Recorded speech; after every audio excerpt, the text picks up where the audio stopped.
अस्सलामुअलैकुम। MS word में आज हमारा 34 लेक्चर है। आज के इस लेक्चर में हम सीखेंगे क्लिप आर्ट्स, ऐसी तस्वीरें लगाना जो हमारे कंप्यूटर में मौजूद ना हो और फिर भी हमने लगानी हो किसी टॉपिक से रिलेटेड, किसी पॉइंट से रिलेटेड, उसको सर्च करके।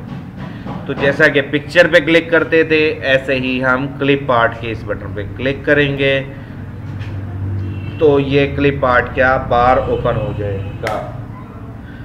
तो इस क्लिप आर्ट के इस बार में आने के बाद यहाँ पे सर्च फॉर, मैं यहाँ पे लिखता हूँ कंप्यूटर, COMPUTER, कंप्यूटर लिख के मैंने सिंपल गो किया और यस किया। तो जितनी भी कंप्यूटर की तस्वीरें मौजूद थी वो आ चुकी हैं। ये देखें, ये तमाम तस्वीरें कंप्यूटर की आ चुकी हैं। ठीक है, चाहे आपका इंटरनेट है कनेक्टेड या इंटरनेट नहीं है कनेक्टेड, फिर भी हमारी पिक्चर्स आ जाएंगे।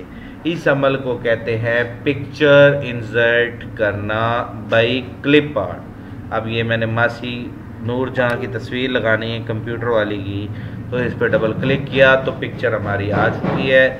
अब मैं इस क्लिप आर्ट के बार को ऑफ करना चाहता हूँ, ये मैंने बार ऑफ कर दिया, पिक्चर आ चुकी है। सिंपल, पहला हमारा क्या टॉपिक है, टेक्स्ट रैपिंग। टेक्स्ट रैपिंग में जाके स्क्वायर करना और ये अब हमारी पिक्चर इसमें आ चुकी है। तो सिंपल ही है, पिक्चर इंसर्ट करना, बॉर्डर देना, जैसा कि लास्ट लेक्चर्स में पढ़ लिया है। बॉर्डर देना हो तो यहाँ से, क्रॉपिंग करना हो तो यहाँ से, और पोजीशन देनी हो तो यहाँ से, फ्रेमिंग को कलर देना हो तो वो यहाँ से, ठीक है, और इफ़ेक्ट्स देने हो यहाँ से, और चेंज पिक्चर करना हो तो यहाँ से। इसमें चेंज पिक्चर से क्लिप आर्ट चेंज नहीं होगा, तस्वीर से चेंज होगा। ये देखो, ये तस्वीर से चेंज हो रहा है, तो इसमें ये यूज़ नहीं होता। इसमें अगर आपने दोबारा से लगाना हो तो इंसर्ट में जाके दोबारा क्लिप आर्ट पे जाएंगे और जो चीज़ आपने सर्च करेंगे वो आ जाएगी। मैं यहाँ पे लिखता हूँ APPLE, एप्पल। मुझे भूख लगी है, मैं एप्पल को सर्च करना चाहता हूँ, तो एप्पल लिख के गो करेंगे तो जितने भी सेब मौजूद होंगे आ जाएंगे। आपको जोन सा प्यारा सेब लगे, जिस पे खाने का दिल करे वो सेब लगा लें। मुझे यही अच्छा लग रहा है, मैंने इस पर क्लिक किया, डबल क्लिक करूँगा, वो सेब बाहर आ जाएगा। अगर फिर भी ना आए तो इसको उठा कर ले, ऐसे उम्मीद है थोड़ी देर तक आ जाएगा। क्योंकि ये इंटरनेट की पिक्चर है इसलिए ये थोड़ा सा एरर दे रही है, कोई इंटरनेट प्रॉब्लम है। तो हम ये इंटरनेट के बगैर वाली, जो ऊपर वाली तस्वीरें होती हैं वो इंटरनेट के बगैर है, तो ये मैंने इंटरनेट के बगैर वाली टेक्स्ट रैपिंग स्केयर कर दिया और ये आ गई। अब मैंने इसको क्रॉप करना हो, सिर्फ सेव रखना है, तो क्रॉपिंग का बटन ऑन किया और ये मैंने सेव के एरिए को क्रॉप कर लिया। तो ये हमारी तस्वीर सेव की लग चुकी है। तो क्लिप आर्ट का सिंपल सा जो मकसद था वो मैंने आपको बता दिया।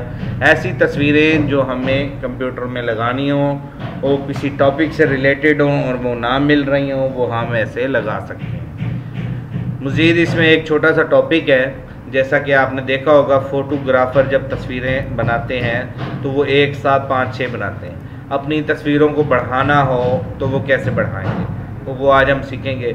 अपनी पिक्चर पे क्लिक करने के बाद कंट्रोल का बटन दबाकर और इस पिक्चर को क्लिक करके आगे मूव करेंगे तो ये आपकी पिक्चर नंबर 2 हो गई।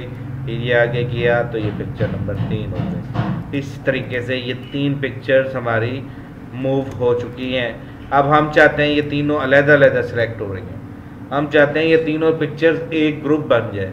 इसको सिलेक्ट करने के बाद कंट्रोल का बटन दबा के दूसरी को सिलेक्ट करें, दूसरी को सिलेक्ट करने के बाद तीसरी को सिलेक्ट करें। फॉर्मेट के ऊपर पिक्चर टूल के फॉर्मेट टैब में आए, इस ग्रुपिंग के बटन में आए। नहीं ओपन हो रहा, कोई इशू होगा, नहीं तो राइट क्लिक करके भी इधर ग्रुप का बटन होता है। आई थिंक कोई एरर ही है वाकई, जिसकी वजह से ये बटन एक्टिव नहीं हो रहा, वरना यहाँ पे एक ग्रुप का बटन आता है। आप लोग ट्राई करिएगा, उम्मीद है वहाँ पे ज़रूर वर्क करेगा। यहाँ से जैसे इस पर क्लिक करेंगे तो ग्रुप का बटन आ जाएगा और ये ग्रुप बन जाएगा। अब ग्रुप बनाने से क्या होगा, ये तीनों एक जैसी शेप्स हो जाएंगी और फिर जब हम कंट्रोल का बटन दबा के इसको नीचे मूव करेंगे तो ये हमारी तस्वीरें बढ़ जाएंगी। तो इस तरीके से फ़ोटोग्राफ़र आपकी एक तस्वीर को बहुत सी तस्वीरों में कन्वर्ट करता है और आपको प्रिंट निकाल कर दे देता है। उम्मीद करता हूँ आज का टॉपिक आपको क्लिप आर्ट का टॉपिक क्लियर हो गया होगा। थैंक यू, अल्लाह हाफिज़। ज़रूर प्रैक्टिस करें और मसला हो तो मेरे नंबर पे रब्ता करें।